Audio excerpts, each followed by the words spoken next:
இவருக்கு ஒரு middle கிளாஸான life, ஒரு சின்ன வீடு. அவரோட சைக்கிள் எடுத்துட்டு அவரு வேலைக்கு கிளம்புறாரு. அவர் ஒரு வெல்டிங் பட்டறையில வேலைக்கு இருக்காரு. கடையில் அவரோட வேலை என்ன பாத்துட்டு இருக்காரு. மணி 2 ஆகுது. ஓனர் எல்லாம் சாப்பிட போயிட்டு வான்னு சொல்றாங்க. இவர் அந்த ஓனர்கிட்ட போய், அண்ணா என் சம்பள காசுல இருந்து ஒரு 100 ரூபா கொடுங்கன்னு கேக்குறாரு. ஏன் கேக்குறாருன்னா, இவரோட மனைவி ஊருக்கு போயிருப்பாங்க, வீட்டுல சமைச்சிருக்க மாட்டாங்க, அதனால கேட்பாரு.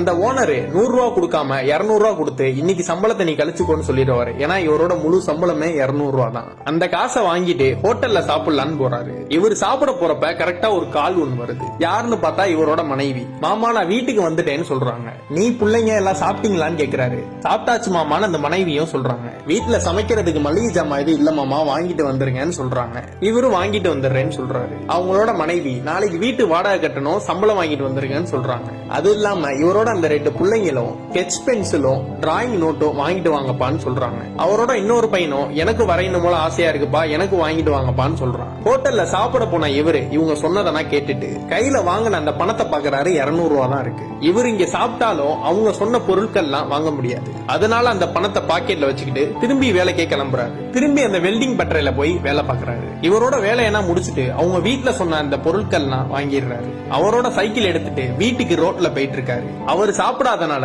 அவருக்கு ரொம்ப மயக்கம் வர மாதிரி இருக்கு. ஒரு டீ கடைக்கு போய் ஒரு டீ குடிக்கலாமேன்னு போறாரு. இவர் டீ குடிச்சிட்டு இருக்கும் போது அவங்க அம்மா கால் பண்றாங்க. நல்லா இருக்கியாயா, வீட்டுல பேரம் பிள்ளைங்கன்னா எப்படியா இருக்காங்கன்னு கேக்குறாங்க. ஏன் டல்லா பேசுற, சாப்பிட்டியாயான்னு கேக்குறாங்க. அதை கேட்டுட்டு இவரும் ரொம்ப அழுகுறாரு. ஏன் உடம்பு எதுவும் சரியில்லையான்னு வேற கேக்குறாங்க அவங்க அம்மா. இல்லம்மா நான் சாப்பிட்டுட்டு தான் இருக்கேன்னு இவரும் சொல்றாரு. சாப்பிடும் போது பேசக்கூடாது, நீ நல்லா சாப்பிடியான்னு சொல்லிட்டு கடைசியா அவங்க அம்மா ஒண்ணு சொல்றாங்க.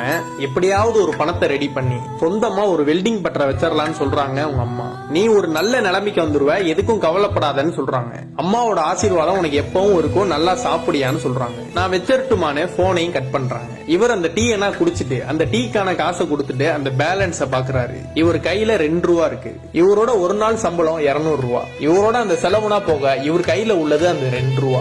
இப்படியே நிறைய பேத்துக்கு ஒரு வாழ்க்கை இருக்கு. தான் எவ்வளவுதான் கஷ்டப்பட்டாலும் என்னுடைய மனைவி என்னுடைய குழந்தைகள் நிம்மதியா நல்லா இருக்கணுமே நினைக்கிற ஒரு அப்பனோட கதை இது. பொதுவாவே ஒரு அப்பாக்களுக்குனா ஒரு கஷ்டம் வந்தா மனைவி குழந்தைகளுக்கு தெரியுதோ இல்லையோ அவங்க அம்மாவுக்கு தெரியும். இதோட அந்த ஷார்ட் பிலிமும் கம்ப்ளீட் ஆகுது.